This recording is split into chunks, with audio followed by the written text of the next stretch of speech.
대한민국 경제는 지난 30년간 유례없는 성장을 거듭해왔습니다. 부동산 가격은 수십 배가 뛰었고 서민들의 한 끼 식사 비용도 몇 차례의 앞자리가 바뀌었습니다. 그러나 이 화려한 경제 성장가도 뒤편에서 묵묵히 물자를 실어 나르던 화물 노동자들의 시간은 1990년대 어느 지점에 멈춰 있습니다. 현재 우리 사회는 고환율, 고물가, 고금리라는 이른바 삼고 현상에 직면해 있으나 화물 운송 단가는 이러한 경제 논리를 완전히 역행하고 있습니다. 24시 배차 애플리케이션 등 온라인 플랫폼에 올라오는 단가를 보면 경악을 금치 못할 수준입니다. 전남에서 경기도까지 수백 킬로미터를 이동하는 대가로 책정된 18만 원이라는 금액은 유류비와 통행료, 차량 소모품비조차 충당하기 버거운 수준입니다. 기성세대가 운전대를 잡던 시절에는 당시 물가 대비 합리적인 수익 구조가 형성되었을지 모르나 현재의 폭등한 물가 지수를 고려하면 이는 사실상 무임금 노동이나 다름없는 가혹한 현실입니다. 화물업은 대한민국 실물 경제의 온도를 가장 먼저 체감하는 선행지표와 같습니다. 하지만 현재 이 업계는 개인의 부단한 노력만으로는 도저히 가난의 굴레를 벗어날 수 없는 기형적 구조에 갇혀 있습니다. 가장 큰 원인은 수요와 공급의 심각한 불균형에 있습니다. 경기 침체 여파로 전체 물동량은 급격히 감소했으나 퇴직자들의 대거 유입으로 화물차 숫자는 이미 시장의 수용 한계를 넘어섰습니다. 짐은 없고 차는 넘쳐나는 환경 속에서 화물 기사들은 생존을 위해 스스로 단가를 낮추는 제살 깎아먹기식 경쟁으로 내몰리고 있습니다. 이러한 저가 경쟁은 결국 시장 전체의 운임 가이드라인을 붕괴시켰으며 이제 갓 업계에 발을 들인 초보 기사가 월 300만 원의 순익을 올리는 것은 불가능에 가까운 환상이 되어버렸습니다. 이는 노동의 가치가 존중받지 못하는 시장 실패의 전형적인 사례라고 볼 수 있습니다. 직장 생활을 은퇴하거나 부족한 소득을 메우기 위해 화물업을 선택하는 이들이 가장 먼저 문을 두드리는 곳은 1톤 트럭 시장입니다. 상대적으로 저렴한 차량 가격과 유류비 부담, 그리고 영업용 번호판 확보의 용이함 때문입니다. 하지만 소형 화물 시장은 몸으로 때워야 하는 극한의 노동 환경을 전제로 합니다. 대형 화물처럼 지게차를 이용한 기계식 상하차가 일반적이지 않기에 기사가 직접 무거운 짐을 들고 나르는 이른바 수작업 비중이 압도적으로 높습니다.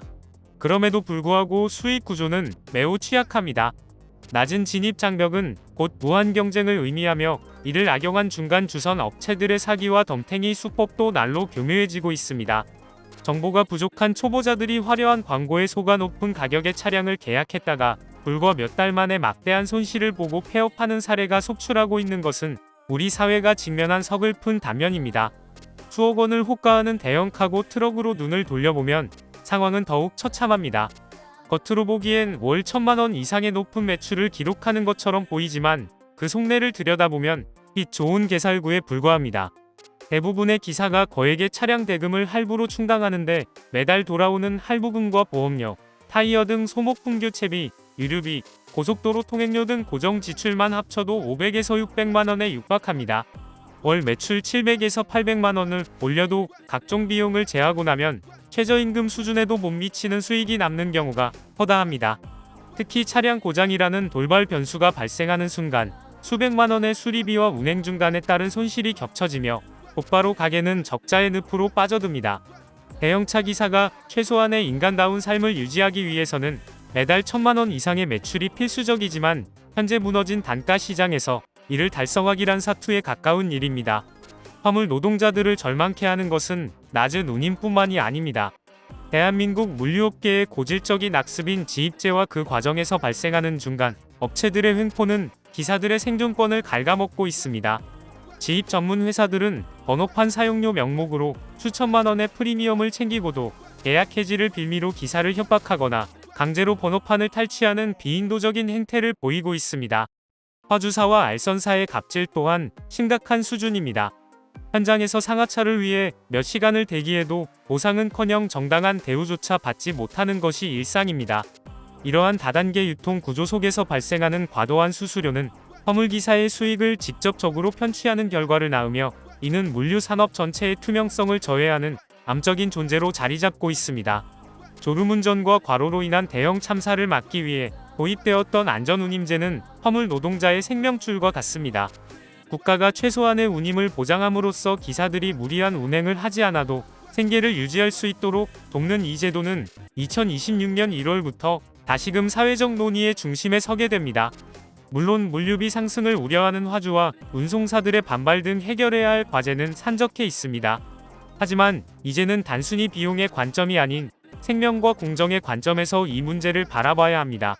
중간 착취를 일삼는 주선 업계를 정화하고 화주와 기사가 직접 소통하며 건강한 단가를 형성하는 직거래 물류 생태계의 구축이 시급합니다. 30년간 멈춰있던 화물 단가의 시계바늘을 이제는 정상적인 궤도로 돌려놓아야 할 때입니다. 구독과 좋아요 그리고 알림 설정하셔서 매주 자동차에 대한 다양한 설명 들어보시고 설명 영상뿐만 아니라 화물차 계약 영상, 매매 영상 다양하게 있으며 디젤 트럭 어플을 통해 화물차 영업용 번호판 최고가 견적 실시간으로 받을 수 있으니 많은 관심 부탁드립니다. 감사합니다.